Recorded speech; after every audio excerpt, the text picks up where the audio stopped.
அனைவருக்கும் வணக்கம். சற்றுமுன் வெளியான முக்கிய அறிவிப்படி மக்களே தயாராக இருங்கள், மீண்டும் உங்கள் வங்கி கணக்கில் வரப்போகிறது உதவித்தொகை. தமிழக மக்கள் அனைவரும் பயன்பெறும் வகையில் அவர்களது வங்கி கணக்கில் உதவித்தொகை வழங்குவது குறித்து தற்போது முக்கியமான மகிழ்ச்சியான அறிவிப்பு ஒன்று வெளியாகியுள்ளது. இதை பத்தி விரிவாக நம்ம வீடியோல பார்க்கிறோம். வீடியோவை கடைசி வரைக்கும் ஸ்கிப் பண்ணாம பாருங்க. வீடியோக்குள்ள போறதுக்கு முன்னாடி இந்த வீடியோக்கு லைக் பட்டன் பிரஸ் பண்ணிக்கோங்க. வாங்க வீடியோக்குள்ள போகலாம். தமிழக மக்கள் அனைவரும் பயன்பெறும் வகையில் தற்போது முக்கியமான மகிழ்ச்சியான அறிவிப்புகள் வெளியாகி உள்ளன. அதன்படி தமிழக மக்களின் அவர்களது வங்கி கணக்கில் உதவித்தொகை வழங்கப்படும் என்று அதிகாரப்பூர்வ அறிவிப்பு வெளியாகியுள்ளது. தமிழ்நாட்டில் சட்டசபை தேர்தல் கடந்த 23ஆம் தேதி நடைபெற்றது. வழக்கத்தை விட ஏராளமான மக்கள் தங்களுடைய வாக்கை செலுத்தினர். இந்த நிலையில் சட்டமன்ற தேர்தலை முன்னிட்டு ஆளும் கட்சி, எதிர்கட்சி என பல்வேறு கட்சிகள் போட்டி போட்டுக் கொண்டு தமிழக வாக்காளர்களை கவரும் வகையில் இலவச பொருட்கள் மற்றும் உதவித்தொகையை அறிவித்து வந்தனர். சமீபத்தில் திமுக அரசு இல்லத்தரசிகளுக்கு பிரிட்ஜ், மிக்சி, வாஷிங் மிஷின் போன்ற வீட்டு உபயோகப் பொருட்களை வாங்கிக் கொள்ள ஒவ்வொரு குடும்பத்திற்கும் தலா ரூபாய் 8000 மதிப்பிலான கூப்பன்கள் வழங்கப்படும் என்று அறிவித்தது.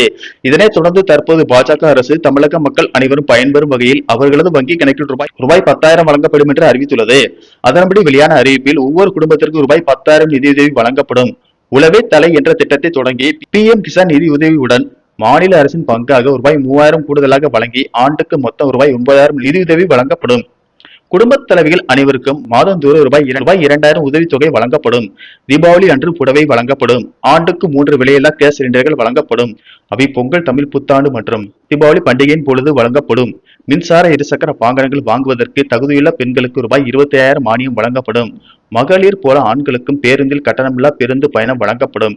ரேஷன் கடையில் தரமான அரிசி வழங்கப்படும். அதே போல பருப்பு, எண்ணெய் கூடுதலாக வழங்கப்படும். பெண்கள் தலைமையிலான கூட்டுறவு சங்கங்கள், சுய உதவி குழுக்கள் மற்றும் சிறு குறு நடுத்தர தொழில் நிறுவனங்களுக்கு உற்பத்தி அலகுகளை அமைக்க ரூபாய் 50 லட்சம் வரை வட்டியில்லா கடன்கள் வழங்கப்படும். 100 நாள் வேலைவாய்ப்பு திட்டம் 150 நாட்களாக உயர்த்தப்படும்.